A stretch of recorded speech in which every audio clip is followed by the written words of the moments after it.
Disclaimer, Joss, Jules, and Nevermore are not professional therapists. They will be sharing their personal experiences and advice, but this is in no way a substitute for professional help. There is also a good chance of swearing, tears, and triggering conversations, so listener discretion is advised.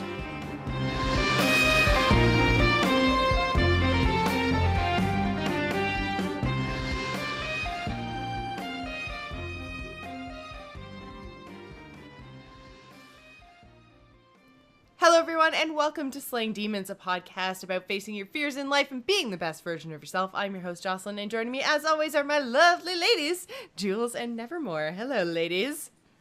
Hello, Jocelyn. Hello. Jules, in particular, is looking very crisp today, and that's because we have new camera in new apartment, or new condo, new townhouse. Condo, new yeah, no, I mean space.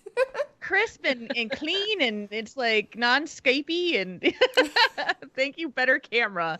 Yeah, if you're watching the stream, you can see my background is different because Yes. I'm in my new house. Yay! Yes. And so, yeah, new homes, old homes, homes in general is pretty much going to be our topic this week because we are in all different stages of buying, owning, renting homes. So we thought it would be fun to talk about our different experiences and stresses and all that kind of stuff and what's going on with us. So, Jules, you moved, so we might as well start with you. We'll start with your move. How did it go? You were gone last week. Yes, you missed out on our heroes. I did. I popped into the stream for just a little bit just to watch you guys because I was like a zombie. I was so tired, but yeah, so I moved on Tuesday, and I had, backstory, like I had bought the condo, the closing date was June 9th, but I didn't have to move until July 31st because that's when my lease goes in my apartment. Right. So I was like, well, I could move right away or I could wait. And I said, July is usually really hot in Minnesota, so and muggy, so I'll just move in. I love how we're talking where, like, the latitude that we live at, we're talking about how it could be hot. Nevermore sitting here in Arizona that it's literally 120 degrees right now, and she's like, psh, you don't even know from hot. Yeah, I didn't leave the house at all. I don't thank you, man. It was about 94 on Tuesday and about 80% humidity. Ugh. So I can't deal with that crap. It was miserable. It was just miserable, and I'm like, and this is the reason why I moved in June. But movers got there like right at 8:00 in the morning. I'd been up since 6, just kind of getting everything ready to go. And I just don't have a lot of stuff, so they were able to get done in an hour and a half of unloading my apartment. But at one point, they come to me with a box in their hand, and they tell me that what's in the box? What's in the box? Well, the box had glass lamps from IKEA, and they dropped it. Ugh. And they so, sound like, because I've heard a lot of the stories, right, so that you've told us behind the scenes. These sound like, I don't know where you got these movers from, but whoever recommended them, like, you should just completely disown them as a friend, because was these it Pat? people... Tell us. Was it Pat? I'm disowning myself because I've used this company before. Oh. Okay. But it's like a really franchise company. Pat, though. I know. We could just blame Pat. Yeah. I just blame Pat. I mean, I've used this company before, but they're a franchise, and so I would use them when I was in Wisconsin. So it was just a different franchisee. So they come to me, they tell me that they heard the box crash, that their stuff break inside, and so they said there's a couple things we can do. We can fill out an accident report, a damage report, and that takes a long time, and it affects our bonuses. Or you broke my shit. You don't get a bonus. Right. Like, and then that's a no-brainer. So he's like, well, we could just knock a little bit of time off of the total move and and just save you some money that way. Okay, so I was just like, I just said, I looked at the box, saw like one lamp was broken. It was an IKEA lamp. It wasn't a big deal. So I just said, all right, fine, that's fine. But as I go downstairs, like I'm in a townhome in the rental, and it's carpeted stairs going down into the floor level. They tracked a shit ton of mud and dirt all up the stairs from walking around, and I'm like, so I look at them and I'm like, guys, my new place that has brand new carpeting. Yeah. I don't want this to happen in the new place. And they were like, okay, we'll lay down runners, and they did. They laid down plastic, and they didn't track any mud in here. All this stuff, and I mean, like, I've never used a moving company. I have been blessed with amazing parents who have moved me everywhere, so I haven't had, it's always been the three of us. Sometimes my brother will chip in, but for the majority of the time, it's just been us, so I've never had a moving company, but these guys sound like the worst! Oh, and it gets better. It gets better. They move into the place. Now, remember, it's 93 degrees and humid. And they are literally sweating everywhere. I'm like on my sofa, sweat all over, over my mattress. That's really gross. Ew, that's really gross. I know, and I'm just like, this is the most disgusting thing, and I'm just getting paper towels, and I'm just like trying to mop it up. Ugh. So gross. I could just see it dripping off of them. And so we get done. It was relatively quick, and I needed to go back to the apartment to go get the cats.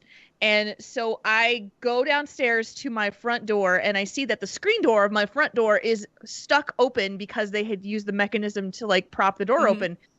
This thing won't close. It's broken. It's snapped open to the point where I can't hit the button to snap it closed. And I can't close my door. And they left. And so I had to figure out how to remove this mechanism from the door so I could close the screen door, and then see that the siding of the step below it is just smashed down like an accordion. So they beat the shit out of the entryway of my new place. And I am just I haven't eaten all day. It's 12:30. I got to go get my cats in this heat. And I'm just all right, I got to get some food. And I was really proud of myself. I called them on my way back to the apartment, and I was the nicest human being on the planet. And it helped, I think, because I'm sure it probably did. And it's a really good thing that you were able to do that, because I know with me, oh my God, as soon as something bad happens, my initial gut response is crazy, angry, overreaction, and I'll tell the story a little bit later on when I talk about what's going on with our house stuff. But it's just my immediate reaction is, you fucking idiot! How could you do that? Just bleh. Yes. So It's intimidating. Yeah. And I was and when I'm hungry, I haven't eaten, and I'm tired, and I'm too hot, I could have just been raging lunatic. And maybe that's my problem is I never eat, so I'm always hungry. So that's why I'm always a raging lunatic. It's because I'm just always hungry. This is explaining a lot. Yeah. Now that you mention it, We're gonna make sure Jocelyn eats things every did moment. kind of go downhill after she cut out the sugar and stuff. Chocolate is my happy place, and I haven't had chocolate in 2 months, so It's just what is chocolate? I don't know what it is. yeah. Yeah, and so I was really nice on the phone. They were very responsive. They called me right back. They got me to the right guy. They called me right back. I explained what happened. They had someone out here yesterday, and so they're working on fixing the door stuff. They're working on getting the carpet cleaned at the other place, which is great. But I go back to the apartment to go get my cats. And if you've heard the stories of me moving my cats, especially my one cat, it's a nightmare for me to put them in the car. And so I was just I'm so tired. I'm just exhausted, sweaty, not having this, and I got to get them moved. So I put Spike, my big cat, in the carrier to bring him out to the car. And that sucker He was so freaked out of being in that carrier, he broke it open and took off while it was in my arms going down the stairs, took off out of the carrier and ran back up the stairs. And I'm oh my like, God. Fuck you. Our carrier is actually ran like back bolted upstairs, shut. Though. That would Yeah, scare so me. Yeah, we were in the house still at least. And thank goodness. But so I had to like get him back in the carrier, like hold it front and back so he couldn't get the door open and bring him. So we got him to the house, and then I just collapsed on the floor, and I'm just like, I'm not moving for an hour. After all the things that had happened, I was just like, I was so done. I was so done. And but my new place is amazing. I am about 95% unpacked. It's just trying to get everything settled in. Oh, and of course, the internet transfer from my old place to my new place didn't go through. So I was a raging lunatic on the phone to Comcast. Because I'm like, oh God. So I am really looking forward to a vacation next week to hang out with people and be a lazy son of a bitch. Yes. So that is my moving story. And I've got some tips and things like that. If you're thinking, especially for Jocelyn, because there's some news on Jocelyn's front as well. Yeah, so we had been kind of casually looking. We had the scare a little while ago where we thought our roommates were going to sell the house, which would have obviously meant that we had to move, because I don't really think yes, we come with the house is really a selling feature. So ignore the people in the basement. Exactly. We don't even have a separate entrance, so we just have to be like tiptoeing through their living room anytime we want to leave. Yeah. See me. Yeah. We are ghosts. You cannot actually get rid of us. Anyways, just trying to get it out. But yeah, so we went to the bank, we kind of got our finances in order, we moved some debt around to some solutions that were a little bit lower in interest, because like it was credit card debts that we were paying down, and so we moved it to a line of credit to save ourselves like 12 to 15% on interest. So we kind of made all the right moves, and then we started looking around and trying to figure out exactly like what the market was like, what we could get for our money. We had a budget in mind that the bank had told us we would probably, keyword probably, get approved for. And so we were kind of just looking. And then we went out on Saturday with our real estate agent, and she showed us a place that had been on the market for, since the beginning of May. So over like 6 or 7 weeks.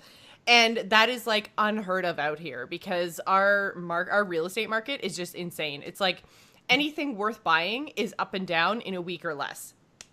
There have been places that we've actually been interested in that have like gone up and gone down in 24 hours. It's ridiculous. Wow. So anyway, she's like, this place has been up for like 6 or 7 weeks. There's no offers on it right now. It was $15,000 over our our top end of our budget. But she's like, there's nothing saying you have to offer the list price. So we went in, we looked at it, and of course we fell in love with it. It was literally almost like we entered a totally different market just by looking in that range as opposed to the range that we had been looking in. It's a really nice place. It's got 3 bedrooms. It's got a ton of living space. It's got a gigantic brick fireplace in the kitchen. And it's like, there's kind of like a kitchen and den is all one room. And it's gigantic. That was the thing we couldn't get over, is just, there was just so much space. There was so much unused space in the basement that I could build myself a very large, very functional studio with room to do my nails and my normal streaming. Like, no problem. Like, I can build a whole other room in this space with like 8-foot ceilings, and like it was ridiculous. And that's incredible. Yeah. So we went out, we saw it it was the last place we looked at on Saturday, and we were kind of like, okay, we really like this place. Not to mention the property itself is huge in terms of like suburban living, because a lot of the properties that have been going in around us lately have been like 40 or like 50-foot frontages. 50 feet is actually quite big. And because there's been just a lot of like really, really tight modern, but really tight homes that have, 6 feet between them and their neighbors at most. So anyways, the frontage on the property is 78 feet, I think, and it's almost 150 feet deep, which again is about 20 or twice as deep as a lot of these properties. So it just has so much space, so much yard. Like the neighbors are a good 25 feet away. Like it's just really, really nice. So we fell in love with it, but it was above our budget, and we were just like, okay. So we took Saturday, we kind of thought about it, and we were just like, all right, well, we'll put an offer in. It's dated, like it's a 40-year-old home, but the people who live in there are the original owners. So, and they haven't ever updated anything, but they haven't had to fix anything either. So Okay. it's like everything in it is kind of original. So there's some stuff we have to update, but there's no like structural issues, which is everything that was in our price range. I was like, oh my God, I can feel as I'm walking on the floor is just doing this and like shifting. And I'm like, I don't feel safe in this house. So, and anything newer was like just way out of our price range because we're in the Toronto area and prices are just going through the roof. And so any new builds don't even start in our price range. So we were like, okay, maybe it was just the best one we saw today. We're going to sleep on it. So then on Sunday, my parents actually came out and they took a look too, because I really wanted like a second set of eyes outside of Matt and myself. Just to try to figure out like if it was just the best that we'd ever seen or if it was actually like a good house, because those are two totally different things. And we've never bought a home before. So we're like, like we don't know anything. But my parents came out. They really liked it. My dad's an electrician, so he had like an actual like structural electrical kind of mind to look at this place. And he was like, yeah, no, everything looks good. He looked at the panel and the amps coming into the, I don't know, that's when I started to tune out. But he looked at all that stuff and gave us a thumbs up. So we decided to put an offer in. We put an offer in, and then yesterday was our crazy stressful back and forth day of whether or not they were going to accept it. So we put an offer in, they counter-offered, we counter-offered back to them, and in the end, they accepted it. So we have an accepted offer on a house right now, but then I just got back from the bank, and we have a tentative, we're right on the edge approval, but might not go through on our actual financing, which is a condition of our offer. So right. I'm kind of like, I'm trying not to despair, but at the same time, like the range, like we literally offered like $5,000 more than what the bank told us our range probably would be approved at. And so he's like, well, your ratios, whatever the fuck that means, your ratios are just a little bit off and you're like within 1% of an approval. And I was like, just sign the fucking paper. Yeah. But it's definitely so stressful because like a lot of the stuff that like I guess Matt was kind of trying to explain to me on the way home, and I kind of get it, but it feels a little bit like there's nothing I can do, and that's really upsetting and frustrating to me. But us rearranging our debt and everything that we did when we thought our roommates were going to buy our house still hasn't shown up on our credit report, and that was like literally 8 weeks ago. So it's like, I feel like there's nothing I can do now to make the situation any better, and that's what's frustrating me. Like, there's no amount of like borrowing money from our parents or moving things around or anything that's going to help anything during the terms of our offer, which like we have to have all this done before we leave for Nertacular on Tuesday.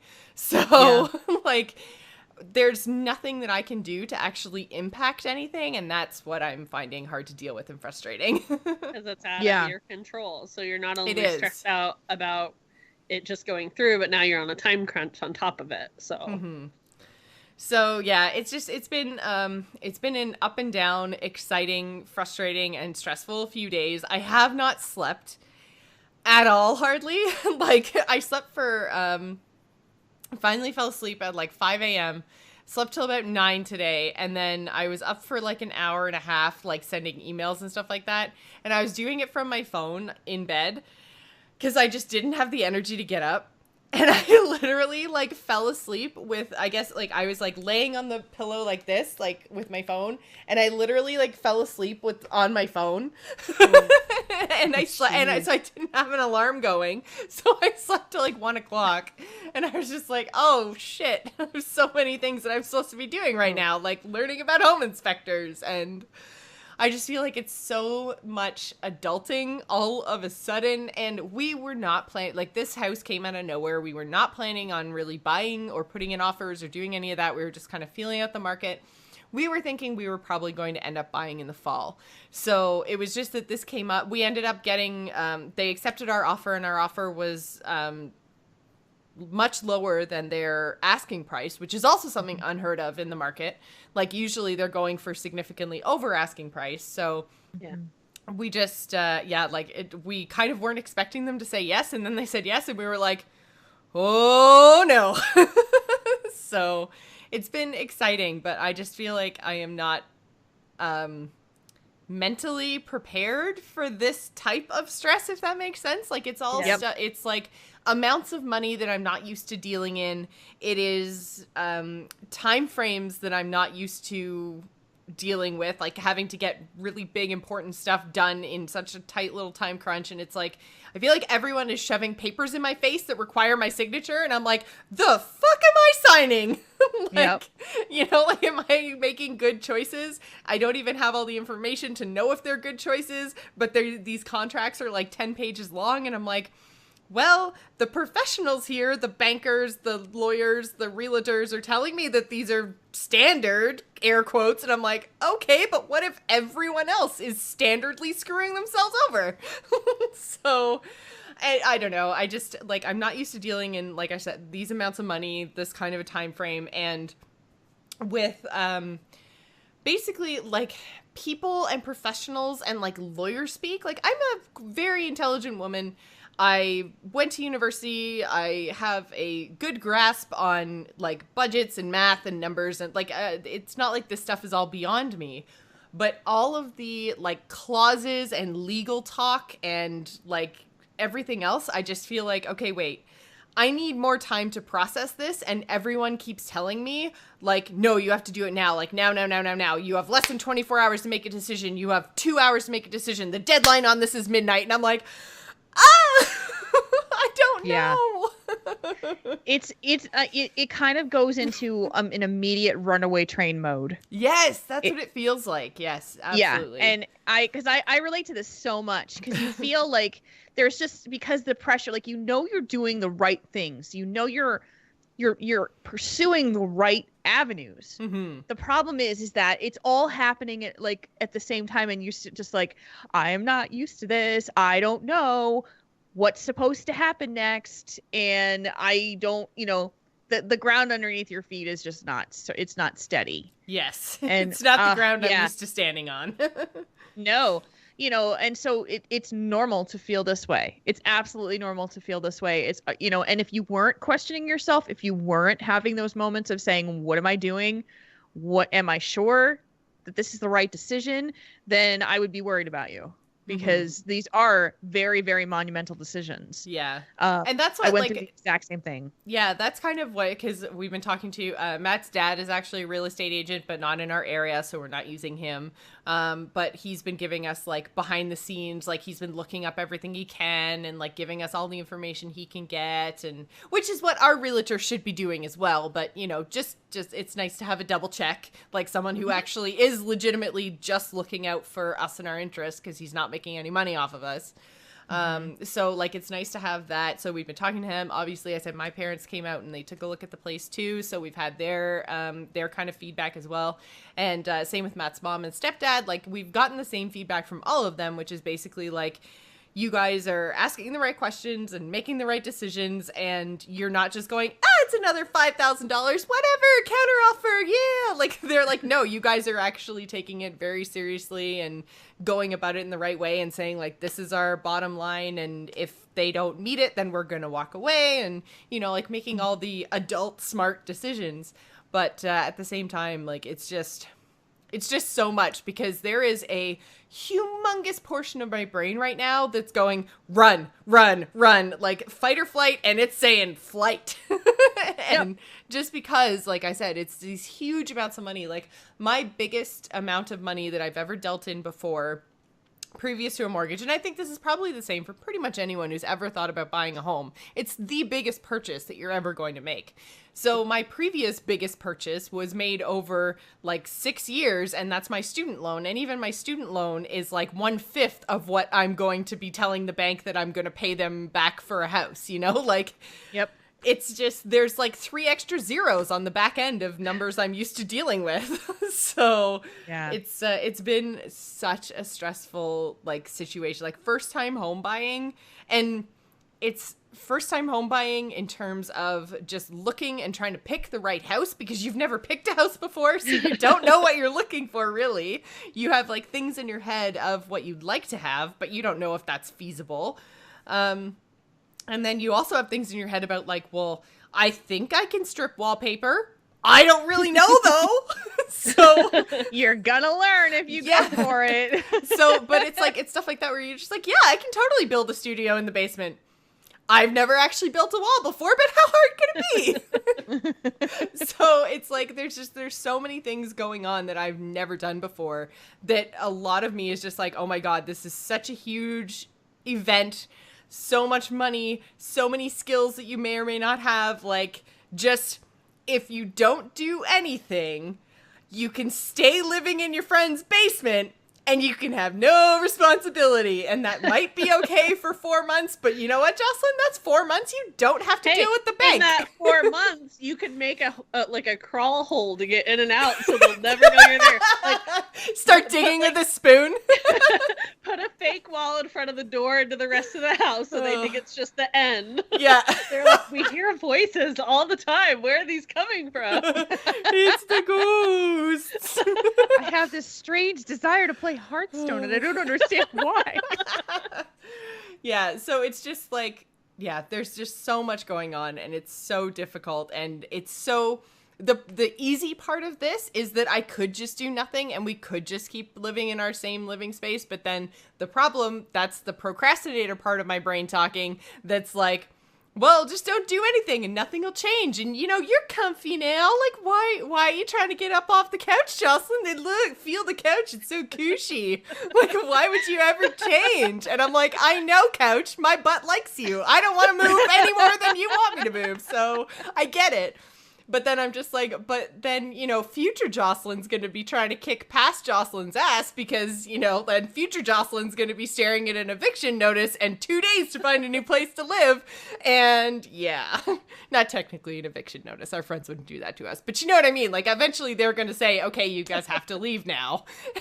And they're not going to listen to my butt that wants to stay on the couch. They're going to be like, no, here's our other babies. We need this space now. I just want you to know that I'm totally picturing Ace Ventura where he bends over and like uses his butt cheeks to talk, just so you're aware that every time you say that you're talking with your butt.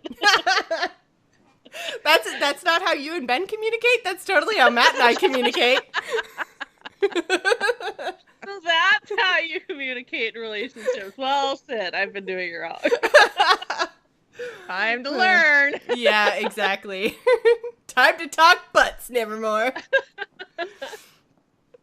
So yeah, that's what I've been doing over the last, like, I was going to say a couple of weeks since our last episode, but no, it's literally been the last, like, 3 days. So I'm exhausted. I'm stressed out so badly. But I'm told it's all worth it in the end. And truth be told, I can look forward at, you know, August 17th, which, assuming all this stuff goes through, and, like, that's our closing date. So August 17th, I can picture myself, you know, with new keys walking into a house and going, like, well, shit, now this is ours. Like, well, no, but, you know, like, I can say, like, okay, I can put a wall in there. I can knock that wall out. I can change the paint in the kitchen, you know, because it's mine. And that's an experience I've never had. I've rented... Well, obviously lived with my parents until I was 18 and then rented for the 14 years after that. So, yep. It's like, it really is a game changer. Yeah. So I think that that's going to be the really big payoff. And since it's never happened before, it's difficult to wrap my head around the good part, because right now is the super bad, stressful part. So I think, yeah, future Jocelyn, August Jocelyn is going to feel really happy. But present Jocelyn is stressed the fuck fuck out. Oh. So are you ready for all this Nevermore? Does it sound like a fun experience to you? Not really. I'm glad that we're not rushing because we're the same in that and I wouldn't be able to handle it, and we're not ready like at all financially to do it, so that's also good. I know I said it last time, we're renewing our tiny little apartment, which again, like I'm off this week, so I've been unfucking my habitat, like trying to go through stuff and get rid of things to make it more workable for the next year. Yeah. But we're actually on this, like, we've wanted to get a house, we just haven't actually like pursued it. It's that whole procrastination, like we don't have money because like we do Nerdtacular, or like this year we're doing Nerdtacular, but we do BlizzCon and then we do other stuff, and it's like there's always something that's going on, so we always do that. But now we're trying to really make sure that we start to figure out what we're doing, which I have no idea, and hearing you guys talk about it, I'm just like, what is happening? Like, where am I supposed to go? Because I didn't know. This past weekend, my niece's birthday, we went and spent time with her, and we went to another person's birthday party outside, which was terrible because it's hot here. But afterwards, I went back to my mom's house, just me and my mom, and then my grandma, just to spend time. But mostly I talked to my mom. And we told her how we're renewing, because my sister sends me links all the time of houses that are on her side of town because she wants us to live there, and like the house next door for her is up for sale, and she's like, you could be our neighbor, like she just wants us to so bad. I'm like, I tell you every time, like we're not ready yet, like we're just not, you know. And I think that's hard sometimes for people to wrap their heads around, because we had so many people kind of who were already established, already had bought their homes, everything else, and like, we're not sitting here saying we're not ready because, like, we don't love each other or we're not sure about our relationship. We're sitting here saying we're not ready because we don't have the money. That's an actual concern, and not everyone understands that. So, well, like, you know, people, like, even my sister doesn't understand sometimes when we're like, oh, we're going to Nerdtacular, oh, we're going to BlizzCon. Like, she's like, you guys go on vacation all the time. I'm like, we have to room with, like, 5 or 6 people. To find vacation, because I'm like, you don't even know like how we save money to do that. Like at Nerdtacular, like we hit Target before we go whatever to the mountain because we can make sandwiches and not pay like $20 for food there. Like it just saves money that way. So it's like, to other people, they think that we have this money to spend and we really, really don't, like, at all. They look at it and go, oh, you're going on vacation for a week, so that's going to cost you $4,000. I'm just making up a number. And then, you know, you're like on the other side of that going, well, actually, we drive there, we don't fly. We share a hotel room, so that's not as expensive as it could be. And we eat peanut butter sandwiches for a week instead of eating at restaurants. So actually, it costs us $1,000. So, you know, like, people don't understand, like, the trade-offs that you're making to make all of these things work, to make it to make sure that you can actually go and see your friends. They just assume that you're throwing away your money, because like even my parents said that to me a couple times. It'd be like, well, we do know that it's technically a write-off for work and blah blah blah, but are you sure that you should be going? And I'm like, well, actually, it's going to cost me more if I don't go, because then I can't write it off, and not to mention all the networking and everything. Like, it is actually, I know it sounds like I'm going to a gaming convention. That can't possibly be work, but it's actually work. I actually told, when we were going through our finances, I was talking to my parents. They actually, the reason why we were able to put in an offer and a down payment and everything else, because we were saving, we were getting there, but we actually got quite a gift from my parents to go towards the house. It was a pre-wedding gift, even though we're not engaged. Basically, my mom's like, I've been saving this for your whole life, and it was supposed to be to pay for your wedding, but you guys can use it now, so here. And so I was like, thanks, Mom. So like, that was our big kind of game changer, is we went from being on a timeline of, 6 to 8 months to being like able to put offers in like now, because they just kind of went, okay, yeah, you guys can use this here. And she's like, this is it. This is the only, like, this is never happening again, so don't fuck it up. Like, so thanks, Mom. but a tremendous gift. Oh, yes. And we had talked about this privately in our channel, but I was so happy to see that, your parents were very progressive in that Yeah. respect, because even though you and Matt are not engaged and not married, that the support is there for you to find a home together, because it's, you know, the inevitable is gonna happen, but you really can't get married and do all of that stuff without the house, because you really need a place to live. Well, and that's kind And of what I had been telling my parents is I was like, you know what? We love each other. We intend to stay together. Like I don't have any doubts there or anything like that. And, you know, Because like Matt's awesome. Matt is awesome. He is fantastic. And I feel super lucky every day. So I don't have any, and we've been together for a couple of years now. So like, it's not even like this is still like, oh, we just met. He's amazing. I love him. Like it's like we've gone through some pretty crappy You talk times. with your butts now. You're fine. Yeah, exactly. You've seen the behind the scenes.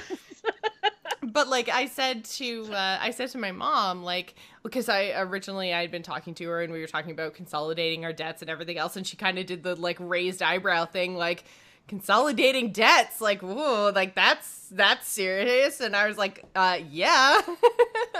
And I just told her, I was like, you know what, Mom, like, our priorities are just different than yours were. Like, we don't have the option of, you know, like doing wedding and house like all at the same time. And for us, our priority is just, we would rather put our money into a house instead of a party. Like, I don't care. I'm not one of those like crazy bridezilla types. So I really don't care if I have a wedding of a bazillion people and it costs like thousands and thousands and thousands of dollars. Like, Some of that gets a little ridiculous. it's I'm sorry. so ridiculous. $1,000 for a dress, and that's a stupid cheap one, according to many women.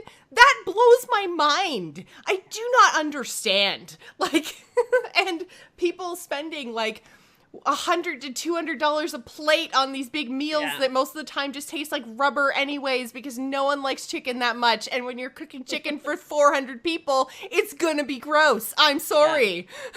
Like, you know, it's just, it blows my mind. Like, I would be totally fine, like, in a backyard bonfire, like, I don't know. I am not that girl.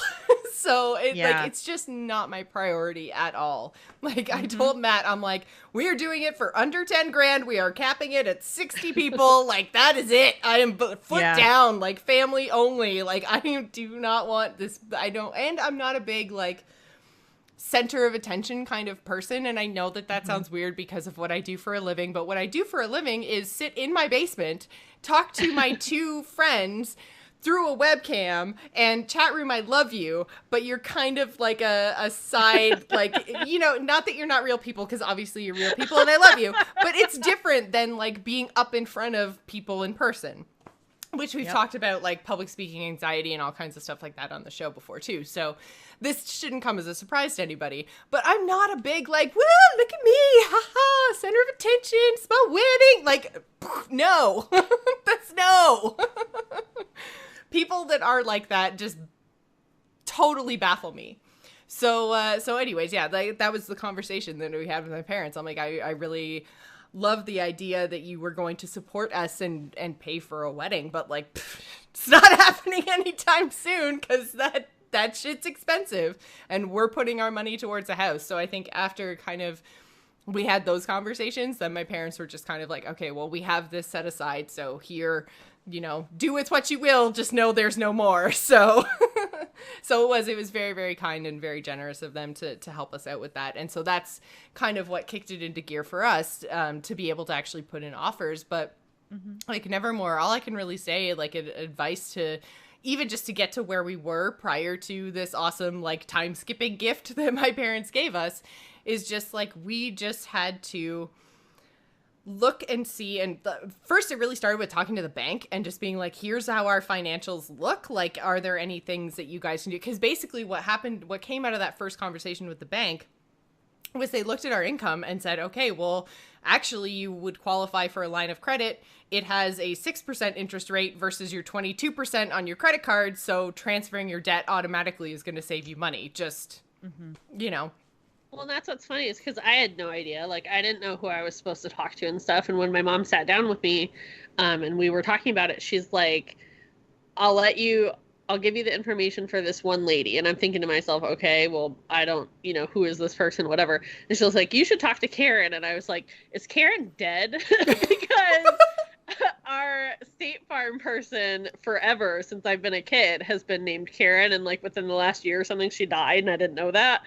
So then I found that out. So when she's like, you should talk to Karen, I'm like, are you sure? I didn't know that this other lady, what her name was. But my mom, for the longest time, like for years now, she's dealt with this lady when the lady worked back at Bank of America, but she recently, within the past few years, had transitioned somewhere else. I'm not sure what the company's name is now, but anyway.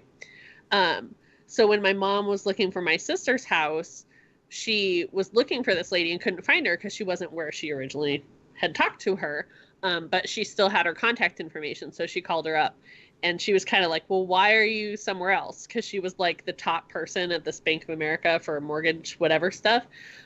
Basically, it was back in the day where there was like a whole bunch of shit happening and people were losing their houses and stuff. And like, she was just like, there was a lot going on that I didn't agree with how they were handling it. And people were getting loans that shouldn't be getting loans, stuff like that. It sounds like the pre-2008 stuff.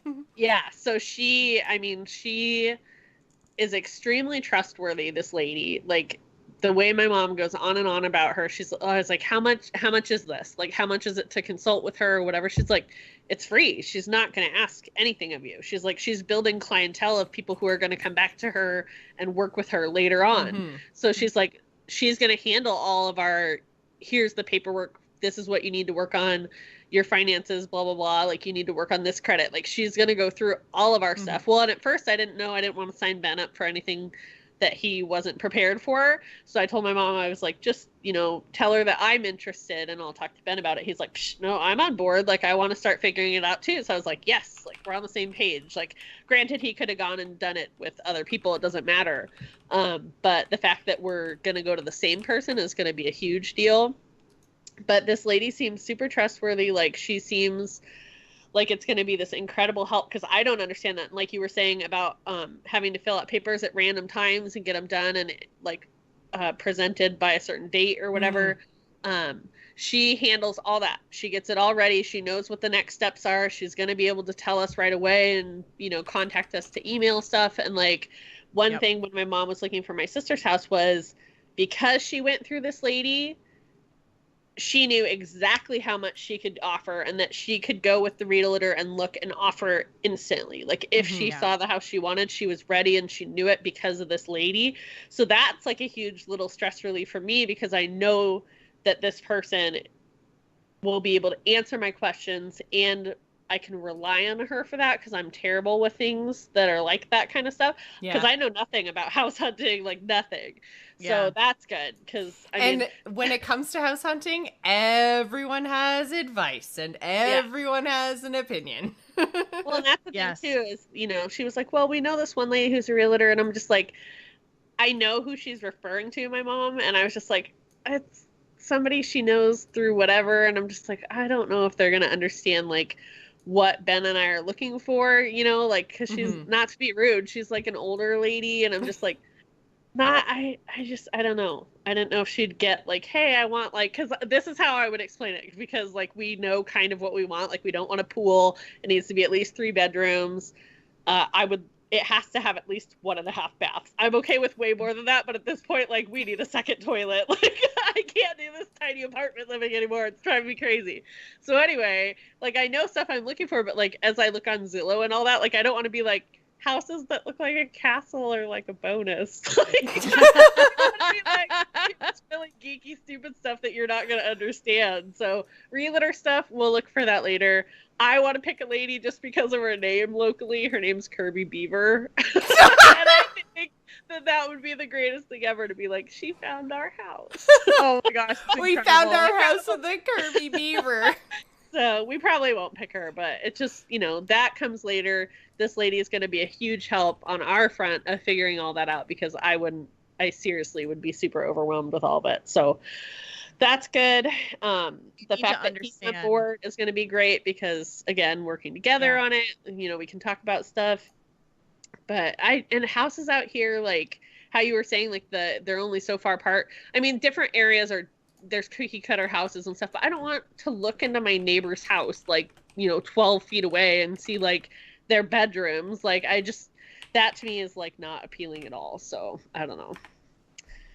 We'll see when that time comes, but we're getting there. That was like a teeny tiny little baby step on our part of house ownership. So I'm like way behind the view, but it'll get there. It's a big one. The scariest part, I think, is looking at your finances and then seeing like what the road is ahead of you. Like, if you're someone who doesn't have the best credit in the world, then, if you're listening to the show and you're like, yeah, my credit's kind of shit, that's something that they're going to have you start to work on, is how do you improve your credit? How do you make sure that you get those debts off of your credit report? All of those things, because the better your credit, the better that the bank is going to want to treat you for what they, what they're willing to loan to you. Mm-hmm.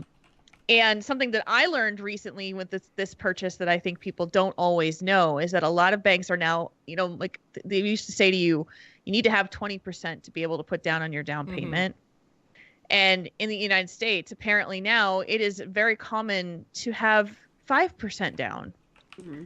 And then you have a small amount of private mortgage insurance that you pay for like the first probably 7 to 8 years. Like mine is a piddly $41 a month, because I was able to put put $5 down. $5 down. I have this many. Can I have a house, please? That's how I feel about it. Right. And so but to be able to put 5% down gave me a lot of extra money to be able to work on getting, other things to do. So it's a cool thing to know, that first step that you take, Nevermore, to go like look at what you can reasonably expect to afford is a big one, because it kind of sets your expectations then. Mm-hmm. Well, and when we were talking about this like forever ago on one of our older episodes before Jules moved and all that, and I was looking at Zillow after Joss was kind of talking about it and stuff. It's just like, I told Ben, I was like, we're going to live in the ghetto. Like, I don't think we're going to be able to have anywhere near like even some of these lower like prices. Like, I was like, I'm so sorry. Like, I don't know what to tell you. But after he kind of like, he doesn't really, like, I'll show him cool stuff, but he doesn't really care because he's like not thinking about that now, where I look at them more as like, to get it out of my system of, ooh, shiny, like, ooh, look at this, like, shiny appliances or whatever, where it's like hiding bad stuff, Yeah. So I'll look at them to kind of get an idea of, all right, this looks really good until they get to like this part of the house, and then it's like terrible, and we can't like fix that because we're not handy people, I guess. Like, I mean, he could do stuff, but it's not like he goes and like has carpentry tools or whatever, it's just, that's not how it is. Like, we also know that we kind of want to find one that is kind of ready to move in and live in versus something we could fix up on our own, because we're not able to do that. And I don't want to pay a lot of money to have somebody else do it. So he kind of looks at stuff. But when I was showing him a couple listings, like it says your estimated mortgage on there a little bit based on the price. Add another like couple $100 to that, to be honest. Exactly. Like, because those mortgage calculators to us, like anytime we plugged in our numbers, always showed us like $1,200 to $1,300 a month, and then the bank told us about $200 more than that, and we were like, okay, that's a fun surprise. But like, still within our budget, but annoying. Well, and that just kind of gave him like, okay, based on what all of our stuff here is, like, it kind of gave him an idea. So we're like, I think we could actually kind of manage a certain amount more than what I was assuming. So that was kind of a nice feeling. And like my mom, I told her, I was like, when we do like the Google map, or not Google Maps, but like the Zillow map of your area of what you're looking at and stuff, I always set it to like a certain shape because of the freeways and all that, and like the areas I know, and we live in the desert, so there's like a lot of like not houses at certain points. So every time I do that, I was like, there's nothing like over by your area, because it's like, we're up north, my mom's kind of in the middle, and my sister's like more out farther from there. So my mom's house is kind of like the central location. And I was like, nothing's in your area except, overpriced townhouses, because again, it's that whole, the market value of whatever is going up. So even though, you know, it's an older neighborhood, there's a lot that has been added recently nearby, like a ballpark, an ocean thing. Like there's so many new things that it makes it desirable. It's like really easy to jump on the freeway between all the schools. Like, so it's really good. But she's like, no, there's a lot over here. You're crazy. I'm like, well, apparently like Realtor.com and Zillow.com are like not finding what you say is like available. I said there's might be like a lot of moving signs and, you know, for rent or, you know, for sale signs. But I'm like, I don't think you really know how much they're asking, because it's a lot out of my budget. Yeah. Yeah. And so basically, like, just figure out what you think you'll be able to save for a down payment in the amount of time that you want to buy a house. So if you want to buy a house next year, figure out how much realistically can you save in 12 months. And if that's your down payment, then that's 5% of your purchase price. So then that will tell you what your purchase price should be, because we kind of went about it like backwards. We thought we look at mortgage payments, figure out what we can afford monthly, then figure out how like the size of a house that translates to, and then figure out the size of a down payment we need to afford that house. And the bank was like, no, other way.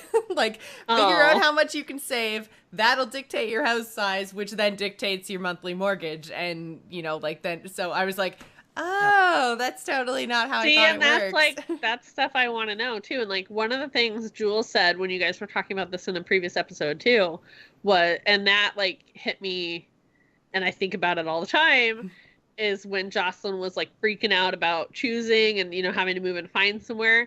Like, I'm kind of the same way, where I was like, it must be the house for my lifetime. And Jules is like, no, people move all the time, where we're like, no, it has to be my house. Like, I'm like, it can't be a multi-level. Like, I have to be 80 and not have to climb the stairs. Like, my brain was just like, forever house. And it's because it's such a big deal that Jocelyn and I are just like, it's so much money. We're never going to do this again, ever. Yeah. So that was also but how often does someone actually truly pay off a 30-year mortgage in their 30 years of living there? It's more of a rarity, because people are changing what they need. You know, I live in an upper level condo, and who's to say in 30 years that I'm not going to be wanting to walk up those stairs when I'm in my 70s, you know? Because it's likely that I probably will not want to be doing that. Yeah. So And so it's just like circumstances change. And I get it. Like, you look at those numbers and say, this is the rest of my life.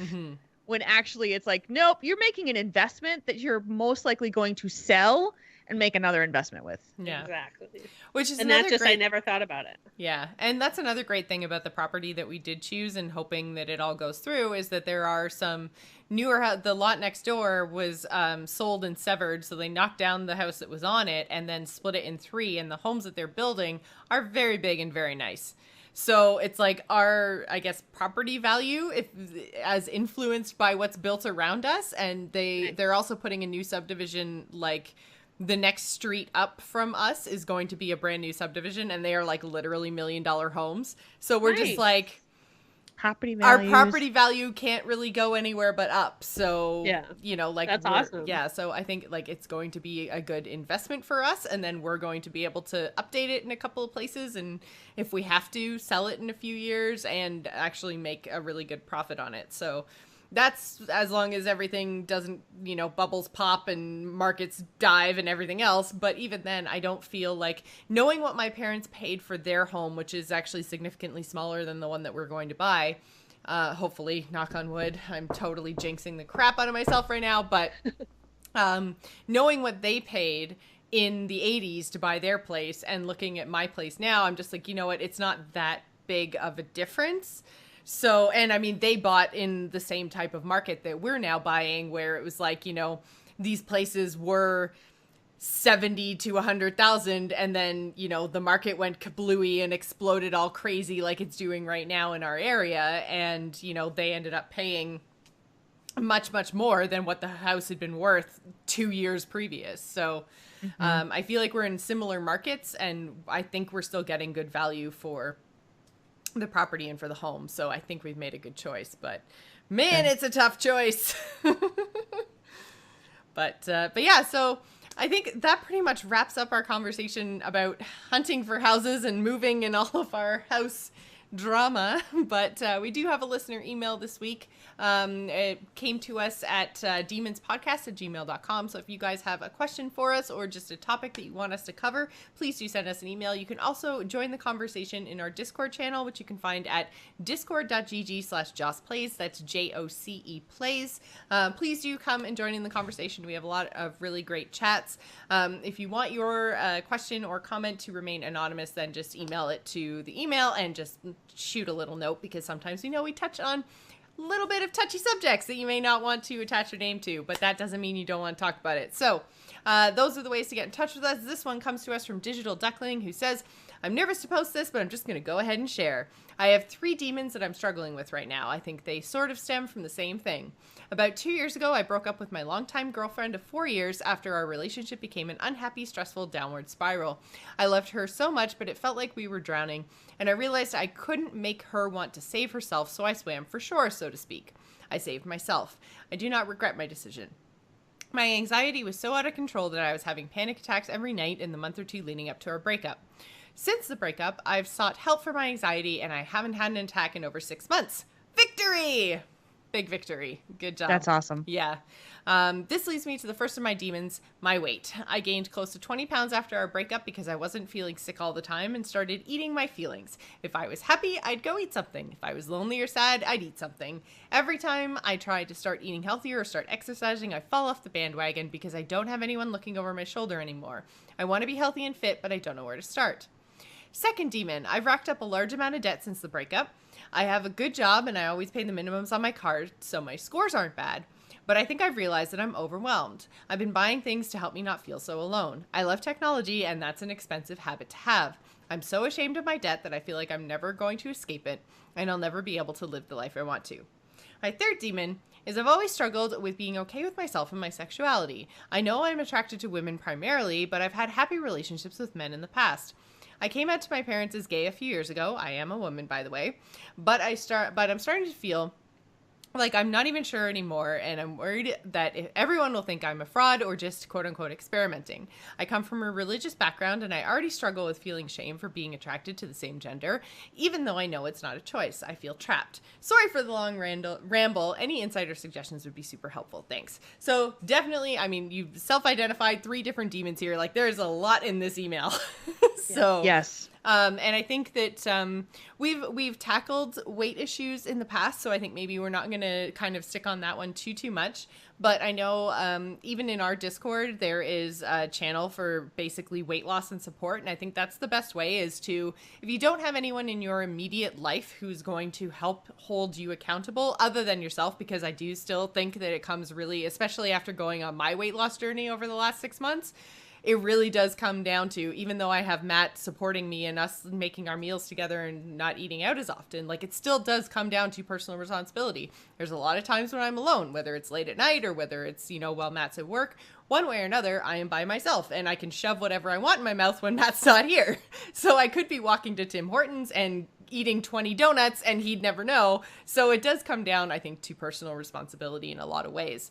But if you do need an outside influence, then there are a lot of people trying to get fit for a lot of different reasons who share support and sob stories and recipes and all kinds of stuff. Not only in our Discord, but there are lots of different communities that you can find, particularly online.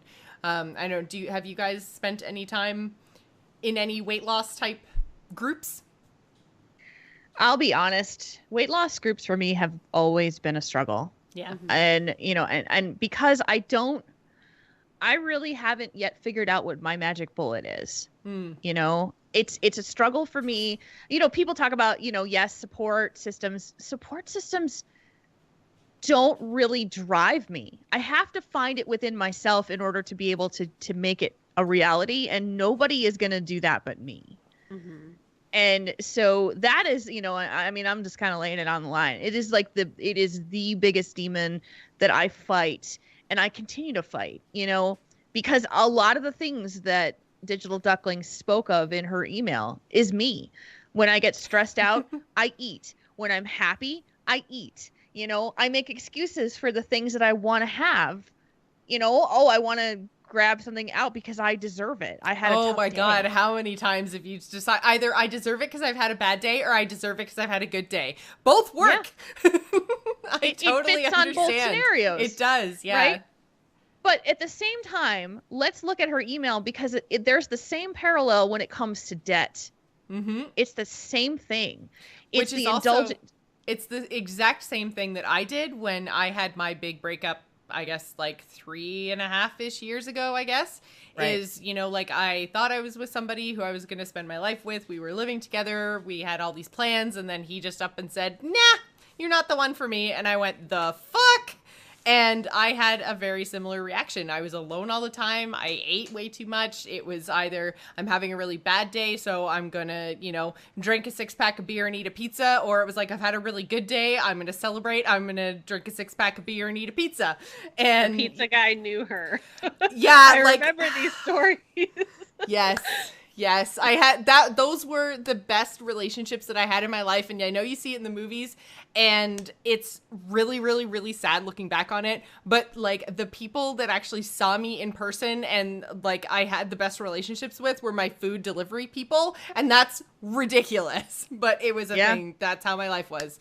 And, during the course of that time, I did the exact same thing with the debt. I had a lot of debt anyways because that relationship put me in a very bad place financially. So then I felt like, well, I'm already fucked. So I'm just going to, you know, keep going because, you know, buying this collector's edition of this game is going to make me feel so much better. And then that lasted for 3 days. And then I was like, well, I want to buy, you know, like the largest group of Hearthstone cards that I can. And that made me feel better for a day because opening packs is fun. But, you know, like you know, trying to fill that hole with things never works. But I definitely understand this whole, like Jules was about to say, the indulgence factor. Yeah, it is. It's an indulgence. And, you know, so here's an interesting thing. You know, they have strong parallels. Both of them are an emotional, it's a reaction to a lack of emotional fulfillment. Mm-hmm. You know, you're seeking something from these two portions. What's interesting, though, for me specifically, is that I can put myself on a financial diet with no problem. I have zero problem with like cutting back on spending things. Like I spent the last 12 months pretty much on a severe, you know, like financial diet because I had, in my mind, I had no choice. It was, you know, I was not going to sacrifice my credit in order for that to happen. So why can't I translate that to my health? You know what I mean? Because it's the same thing. It's the same concept. I wonder if it would help. And I know people often say like counting calories and stuff don't work, but I wonder if you had some sort of like, because I'm assuming since you do budget so seriously and so stringently that you have some sort of a visual with all the numbers, right? So yes. I'm wondering if you treat like your like daily caloric intake or something as like a bank balance. And then you're just like, okay, well, I'm going to take out 300 calories today because I ate this thing. And like, if you could watch your kind of caloric intake go down like a bank balance does when you spend money, I wonder if that would be enough of a trigger to make you go like, I can't spend any more today. Yeah. And I've spent many, many times tracking, you know, like food tracking and calorie tracking and that kind of thing. And I hate it. Yep. I absolutely hate it. And so, you know, I mean, you know, even right now, I'm drawing the parallels from her email. And I think that there's a very strong correlation there. But everybody takes this in differently. You know, like I could not put myself in a position where I would be just paying off the minimums on my credit card. That is not an option for me. It's just a mental thing. But I can't get to that point when it comes to diet because I have such a tremendous emotional tie to food. Yep. And that is, you know, that has been the struggle of my entire life.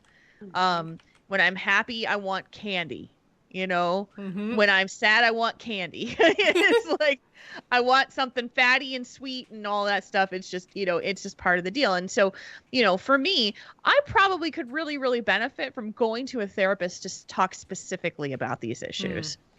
Because I know that at a young age, I made a connection with emotions and food at a young age. Then you get to the third demon in the email, and it's talking about sexuality. And that in itself is like, that is so hard.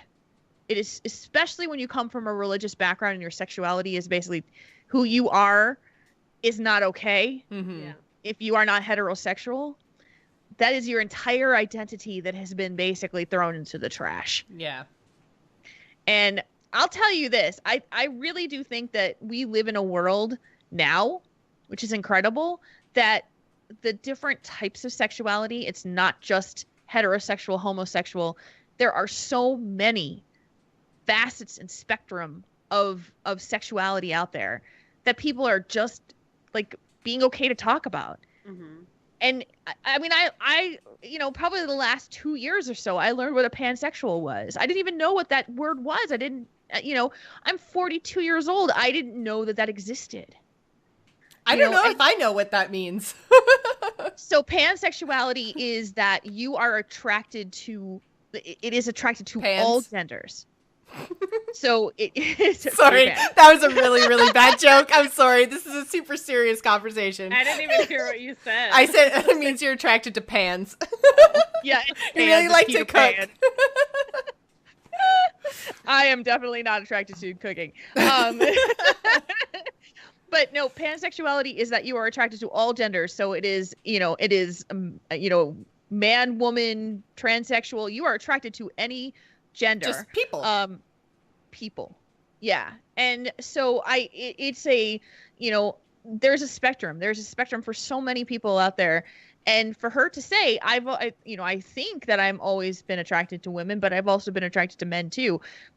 I read one recently. It's called demisexuality, DEMI, where you are not attracted to someone without a deep emotional connection. You don't feel any sexual urges towards someone without that emotional connection. It doesn't matter. Like, you can't look at Chris Hemsworth and be like, yeah, baby, I want that. I'll do that. Yep. It doesn't work like that with the demisexual. They have to have this deep emotional connection to even feel sexuality. This stuff exists. And, so it is really, I think it really is a good idea for people who just don't quite understand who they are as a sexual being to go out there and start reading about the different sexualities. Just go to Wikipedia and read them. Like, seriously. Yeah. I feel like more so, and I've noticed it just in like my lifetime, right? Because these are big, huge societal shifts and ways of thinking and acceptance that I've noticed. Like, when I was growing up, like, there were, straight people and gay people, and you were one of those two. And now it seems like everyone is kind of like opening up to the idea of things like spectrums, and like, you're not even the term like bisexual isn't even used as often anymore, because people are just like, well, I'm sexually attracted to the same sex, but I want relationships with the opposite sex, or vice versa. And like, there are all these different like, I like women 25% of the time and men 75% of the time. And that's not really bi, because that implies 50-50. So, like, there's just all these kind of new ideas around sexuality that it's a good idea to just like use the internet and figure it out, or talk to a professional and, have them kind of point you in the right direction. And, there's also a lot of, like, I know we talked about like weight loss support groups, but there's all kinds of other support groups out there as well, whether in person or online, like whatever you're most comfortable with. Just start talking to people who have had similar experiences, because I 1000%, which isn't even real math, guarantee that you are not alone. You are not the only person who has had this upbringing. You are not the only person who's having these thoughts, and you are not the only person having these feelings. So get out there and talk to people, because people are going to be able to help you even more than we're helping you right now. Like, because they're actually going to have this upbringing and this kind of background, and they're going to be able to say, I know how you feel. This is how I felt, 2 years in the future from where you are now. Like, and then, so that helps as well, because they can do things like give you hope. And you can say, like, I know you feel like shit right now, but it's not always going to be like this, and the more you talk and the more you explore, the better you're going to feel. And I'm proof of that. So that's the kind of thing that you can get out of support groups. Well, and if you can't, like, if you are struggling to find people like that you can talk to, find people like me that are in the middle who just love people, like, and just like, I might not understand exactly like where you're coming from and who you're attracted to. I don't care. Like, as long as you're not hurting other people, come hang out, like, and be friends with people like me who are like going to be supportive just of who you are and who you're trying to figure out to be, and not feel alone. You know what I mean? Like, in the meantime, like, I'm that person where it's like, I don't understand, like, exactly, like, I knew what pansexual was, but there's other parts of the spectrum that I'm just like, I haven't heard of yet, and I don't want to be offensive and say the wrong thing, but I'm totally here to, like, learn about it and, like, be supportive of you. Supportive, open-minded people who might, you know, not necessarily identify with your particular sexuality, but, you know, like, still are just nice, genuine people who will be there to love and support you, because, there's lots of us out there, too. Because there's me who's, like, super nervous that I don't want to say the incorrect term and, like, offend someone. But I want to be friends with you. You know what I mean? So, like, I don't know. I don't know how to explain it. I think the general theme is, like, you know, it's okay to go out there and start reading about the stuff that you are struggling with, like the debt issues and that kind of thing. Like Jocelyn said earlier, she guarantees, and we all do too, you are not alone out there, and you are not the only one who spends based on emotion or to try to fill the void or that kind of thing. And I mean, I know there's a lot of people that don't really like it, but I read a lot of Reddit. Personal finance Reddit is a really good one for helping people who are in debt situations, because there's really good FAQs out there to help you through. I know that there's a great Wikipedia about the spectrums of sexuality, and I've read that too. You know, when I don't understand, I go out there and I look for information, and I really try to get to that point, you know. And the weight loss part, that's still like my biggest personal demon out there, and I'm still looking for my magic bullet, the thing that's gonna, every you time know. you say that, I'm like, it's a blender, Jules. I was thinking the same thing. I can buy you a magic bullet if that's the only thing standing between you and weight loss, Jules. Maybe I've been saying it all along and I didn't even know. So good, and I didn't say anything the first time, but I can't not say anything the second time. Oh my god. So then there's gonna be like magic bullets showing up on my doorstep. Happy housewarming. You're gonna have like 8 of them. Yeah. One for every meal. Yeah. At 4:30. Hello. 4:30 in the afternoon, baby. It is something that, and I think, you know, Jocelyn can speak to this pretty strongly too. Everybody is different when it comes to weight loss and their needs of understanding what's going to work for them. Yeah, I think I mentioned that when it might have been last week even that we were talking about, or I guess 2 weeks ago, last episode when we were giving our updates, when I was talking about weight loss. And for me, and this might work for you in terms of both debt and weight, because like Jules mentioned, they're very similar triggers in your mind for like you're trying to make yourself feel better with either, you know, things or food. Either way, it's the same sort of like, I've done well, so I need to reward myself with food or with a new purchase, or I've had a really crappy day, I'm going to try to make myself feel better with either food or a purchase. So same thing. But for me, I had to like stop all of it for all reasons. So I no longer reward myself. I no longer try to make myself feel better with either, you know, sugar or takeout food or alcohol or any of those. Like I say alcohol with an asterisk because I'm not going to lie, gin and tonics, which I researched is like one of the lowest caloric intake drinks that I could have, were consumed this weekend. So make it work. Yeah, baby. But, when I'm not buying a new home and stressed the fuck out, then, in general, I just kind of cut everything. And I need to do that to myself. And it was the same sort of stuff with purchases. Like I knew we were saving for a house, so I do not buy anything. Like I bought new RAM for my computer, and that is something that I have needed for months. And I said it to Matt about 18 times before I actually did it. And I waited. Because that is another problem is, you know, it's a lot of impulse stuff and it's impulse control. And if it's something that you can say, I want to buy 50 packs of Hearthstone cards, And the next Do day, you struggle I with want to that? buy 50. What? But do you struggle with that more than like if you're in the store and you see something you're like, I kind of want that, but like I could do without it, you know, like I kind of go back and forth about it. But freaking like Blizzard stuff, like loot boxes and shit, like I'm like, oh, $40. Stuff 40 like bucks that for is 50 really boxes. easy because you don't actually see anything physical. Like you're not paying physical dollars. You're not handing over a physical card. You're not punching in buttons or in it. You're just clicking a button like you do on your computer all day. And when you send digital money for digital goods, that money is very easy to go through very quickly. Yeah, it is. And they do that on purpose, right? Because they want you to spend money. Did you used to think when you were just doing WoW, like back in the day, and you're like, oh man, it's $15 a month, and now they're getting like hundreds of dollars from me like all the time, and I'm just like, like I can't do it. Like Ben had to tell me, like I just ordered like my DX Racer. I'm in his right now because my chair broke. My DX Racer comes tomorrow. And, like, I've needed a new chair, like, like, I've always had, like, thrifted chairs and stuff, and, like, this one broke, and Ben's like, I'll just give you money to buy the same one you got at Fry's, and I'm like, no, like, if you're gonna contribute, like, I'm gonna put that money towards, like, an expensive chair where, like, I'm investing in my back and, like, streaming and other stuff, but still, like, I was looking at it for, like, the longest time, and he's like, just order the chair. He's like, just do it. He's like, I know you. I know that you're going back and forth on the price for that because of how expensive it is. But then I could just shell out my money to Blizzard. It just pisses me off. Like, I'm just like, ugh. Like, I have horrible control when it comes to that. Yeah.